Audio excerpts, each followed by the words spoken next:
I'm still baffled about this two-tire change, Kyle. Especially with the sun out. With the sun out, and you're the leader. Yes. Jeff Gordon, you had everything to gain and nothing to lose. Yeah. You know what I mean? We see how this thing works out, but I'd sure like 4 tires right now with the sun out. Gordon got 4, and right behind him, Hamlin got 4 on the restart.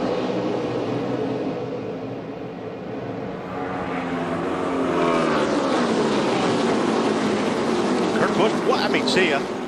Kurt Busch on the outside with 4 fresh tires. Goodbye. Well, I don't think it's going to end there. Jeff Gordon going down to the inside of Juan Pablo Montoya for second. Here comes Denny Hamlin. Jimmy Johnson lining up. I think Montoya's going to. You've seen a lot of these cars go by. Big break, that caution coming out. Paul Menard, very competitive early. Yeah, that puts him definitely back in the hunt. Although this is not good. Yeah, the inside going into 3 is never good. Yeah, Menard, another one of those that got 2 tires there. But he was forced to take 2 because he was all but the last car on the lead lap. He was forced to take 2, and to Wally's point, he was forced to take 2 to get back in the ball game. Montoya was running the ball game at that time, as we see some of the wave rounds come down pit road now. Marty? Yeah, guys, it was strictly a track position play, and remember the 2 tires worked for them earlier, and obviously, Brian Patty wouldn't make the call now, but earlier in the race, that's how they got up to the front, so Brian Patty was just thinking, let's get the track position and keep it this time as well. Okay, I don't understand how you got track position when you're leading the race. Yeah, that's right. That is track position. When you are the leader, you don't look for track position, you look for 4 fresh tires and full of gas. That's why we don't understand what that call was. Jeff Burton, Mark Martin, and Brian Vickers just pitted. They were a few of the cars that took the wave around on that last caution.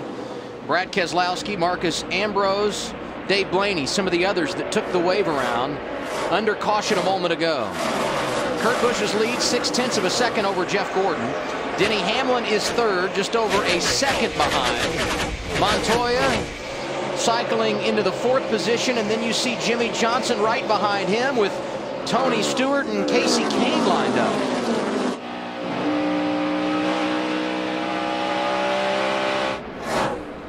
Stewart's got a good run right there. He got out of the gas early. Looks like he's gonna try to make a move here. How about Stewart's car now, Chris? Well, Tony Stewart has just been a bullet since the green flag came down. He was back in 11th when the green came down. He's up to 6th right now. He's been really happy with the car on that last stop. Made just a slight change, ½ pound of air out of the right rear.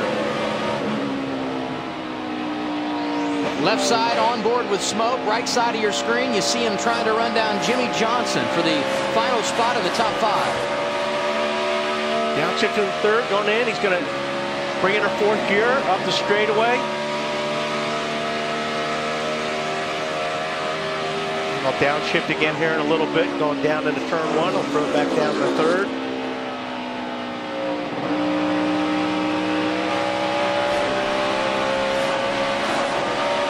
Gets off turn 1 pretty good. It gets right there with the 48 car. He's gonna take a look, but not. This doesn't quite have enough car next to him, unless Jimmy just lets him go. Nope.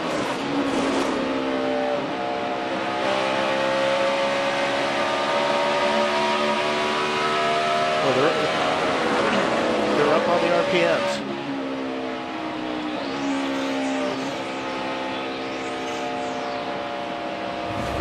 So you're right on board there, and just before you saw those guys going at it, watch what happened in front of Tony. That was a tunnel turn, wasn't it? It was turn 2.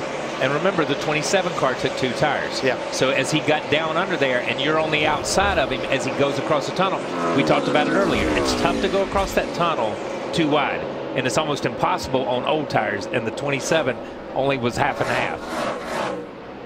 Jamie McMurray fans, we should point out to you that he's running 34th right now, 10 laps down. He actually went to the garage area for a brief period of time after losing 3rd gear. They have changed the transmission, and he has returned to the racetrack.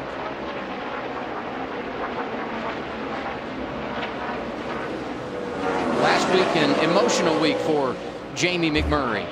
Spending a lot of time in his hometown of Joplin, Missouri, with the tornadoes and the aftermath there, and you saw how you can help on your screen a moment ago.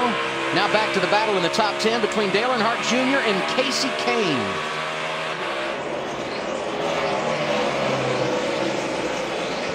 Earnhardt's going to take that spot away from Kane. That's the 9th position. 7 drivers inside the top 10 right now. Former race winners here at Pocono. There is an art form to driving at this racetrack, and for some it's like riding a bicycle. You never forget. When we come back, we're going through the field with all the latest. Kurt Busch leading.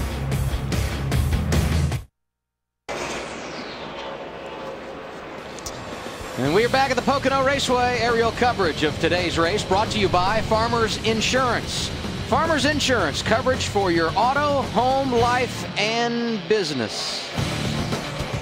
Kurt Busch, the race leader. Just behind him, Jeff Gordon, and issues for the 9 of Marcus Ambrose. Just took the wave around, trying to make something happen late. And unfortunately, it's not going to pay off. We're hearing maybe a clutch problem for the Stanley Ford of Marcus Ambrose. Chris, what's the latest? Well, right now he's saying the clutch is gone in the 9 car for about the last 30 laps or so. He's been dealing with a gearbox that has been failing. First he lost 3rd gear, then he lost 1st, 2nd, and 3rd, and has only been running around in 4th gear. So now he's got no clutch. So we've heard the story on Marcus Ambrose.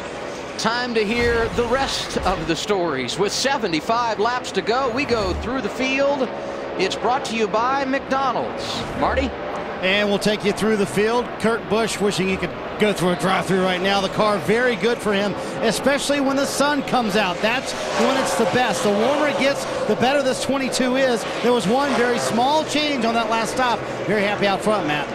Now Jeff Gordon started today 13th in the championship standings, trying to knock down another win to lock in a wild card berth for the chase. Gordon's car free on that last run. They are right on the window, Marty, of making it on 2 more stops here today. Well, Denny Hamlin's still battling with a tight race car, especially late in the run. But what he has done inside the car, Hamlin has a brake bias knob. He's dialed in more rear brake. That helps the car turn a little bit better under braking. That also helps that tight condition. For Juan Pablo Montoya, the man out there with 2 tires, I just talked to Brian Patty moments ago. He said, that was my bad. He said, I honestly thought many teams would take 2 tires with only 10 laps on our tires. I was surprised we were the only one, Chris. Well, Tony Stewart fell all the way out of the top 30 early on, but they've been adjusting that car all day long.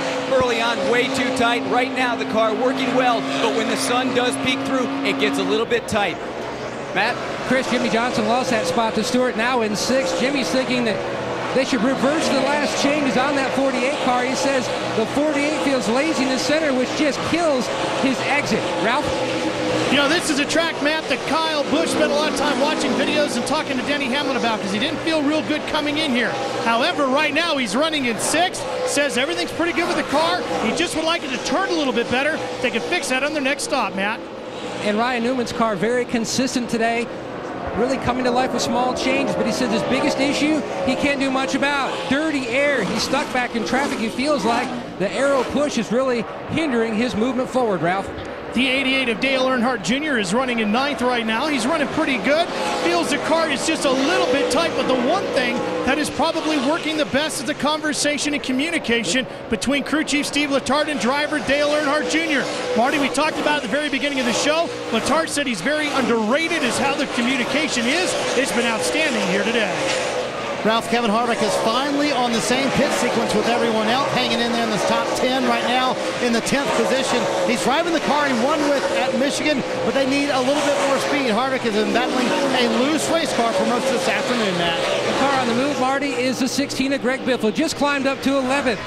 Now we're back in clouds. His car is coming more to life. His only big issue seems to be over in the tunnel turn. Just too free, Ralph. Casey Kane now has slipped back to 12th place right now. He's struggling to get the front tires to turn. That's the thing crew chief Kenny Francis will be working on when they bring the number 4 down to pit road next time, Chris. Well, David Reagan started at 11th, running 13th now. He's been complaining tight, tight, tight all day long. They've been making progress, though. He said the car is the best it's been all day. Matt Kenseth is 7th in the championship standings, currently 14th on the board. Kenseth and Jimmy Finney trying to figure out what adjustments to make to the 17 car on the next step to help with the grip. He's just concerned, though, Ralph, if they take too big a swing, they'll be dragging the front splitter. Paul Menard, Matt, has been playing the fuel game here this afternoon. The car's pretty decent. They took 2 tires on the right side on the last stop. It's that sun that's going in and out, Larry Mack.